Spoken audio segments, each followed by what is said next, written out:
Bismillahirrahmanirrahim. Assalamualaikum warahmatullahi wabarakatuh. Halo, bertemu kembali dengan saya Nurmeliwati dengan NIM 1930 1050 37. Saya merupakan mahasiswi jurusan Tadris Matematika kelas 6B IAIN Batu Sangkar. Baiklah, pada video kali ini saya akan menjelaskan sifat keterurutan dari bilangan real, yaitu teorema 2.2.5 dengan mata kuliah analisis real yang diampu oleh Ibu Ika Metiza Maris, MSI. Baiklah, untuk tidak berlama-lama, kita langsung saja masuk ke pokok pembahasan. Sebelum masuk ke teorema 2.2.5, kita akan membahas terlebih dahulu sifat keterurutan dari bilangan real. Nah, terdapat subhimpunan tak kosong dari bilangan real atau R, kita sebut himpunan P. Himpunan ini disebut dengan himpunan bilangan real positif yang memenuhi 3 sifat. Nah, sifat-sifat tersebut yaitu yang pertama, jika A dan B elemen P, maka A ditambah B adalah elemen P. Ini merupakan sifat ketertutupan pada penjumlahan. Yang kedua, jika A dan B itu elemen P, maka A dikali B adalah elemen P. Ini merupakan sifat ketertutupan pada perkalian. Dan yang ketiga, jika A elemen bilangan real atau R, maka berlaku dari salah satu dari pernyataan berikut. Yang pertama, A itu elemen P, yang kedua A itu sama dengan 0, dan ketiga, min A itu adalah elemen P. Nah, inilah yang disebut dengan sifat trikotomi. Nah, berikutnya yaitu definisi. Yang pertama yaitu definisi 2.2.2. Yang pertama, jika A elemen P, maka A ini adalah bilangan real positif. Notasinya dapat kita tuliskan dengan seperti ini, A besar dari 0. Yang kedua, jika A elemen P dan di dalamnya terdapat 0, maka A ini adalah bilangan real non-negatif, yaitu dapat dituliskan notasinya A besar sama 0. Yang ketiga, jika min A itu elemen P, maka A adalah bilangan real negatif, atau dapat kita tuliskan notasinya A kecil dari 0. Dan yang keempat, jika min A elemen P dan di dalamnya terdapat 0, maka A ini adalah bilangan real non-positif. Dapat kita tuliskan notasinya A kecil sama 0.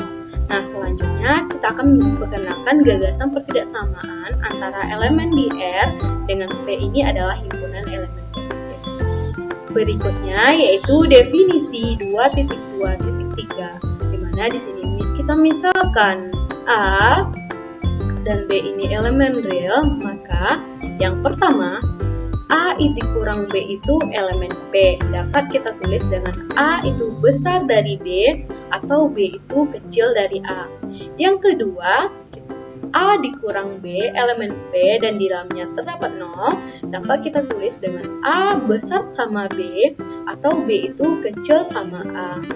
Yang ketiga, A itu kecil dari B dan B kecil dari C. Dapat kita tuliskan dengan seperti ini notasinya, B kecil dari C dan besar dari A.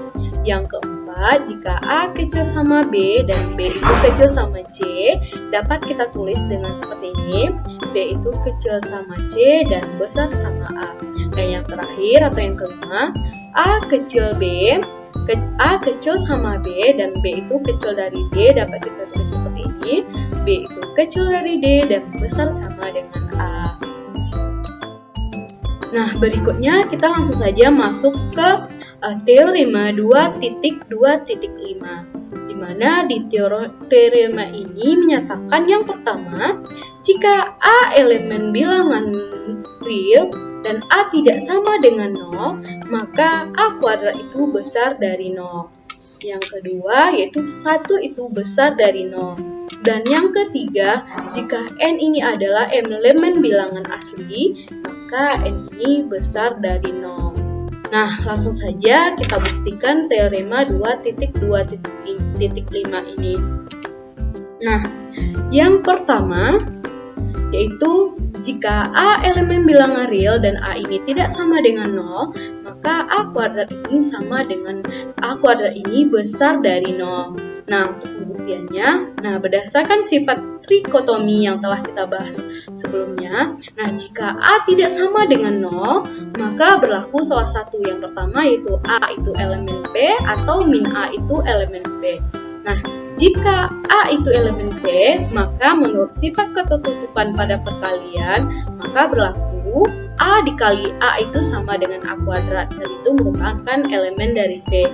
Yang sama halnya dengan jika min A itu elemen P, maka menurut sifat ketertutupan pada perkalian, jika min A dikali min A, atau sama saja dengan nanti itu min 1 dikali A, dikali min 1 dikali A, atau min 1 dikali min 1, A dikali A, atau ini adalah min 1 dikali min 1 adalah 1, dan A dikali A adalah A kuadrat, maka 1 dikali A kuadrat adalah A kuadrat.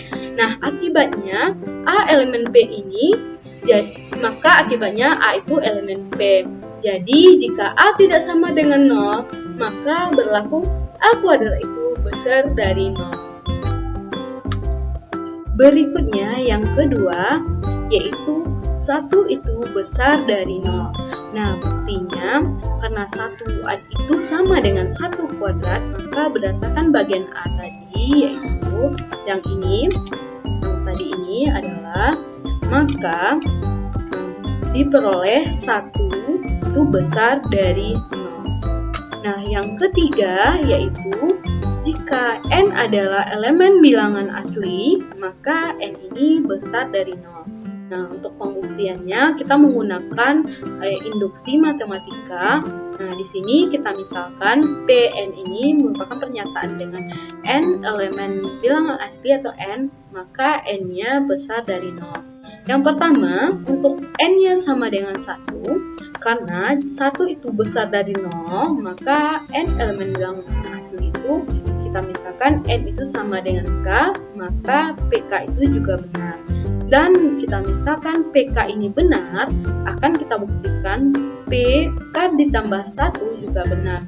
Karena 1 besar dari 0 dan K besar dari 0. Maka 1 dan K ini elemen bilangan asli. Sehingga PK ditambah 1 benar.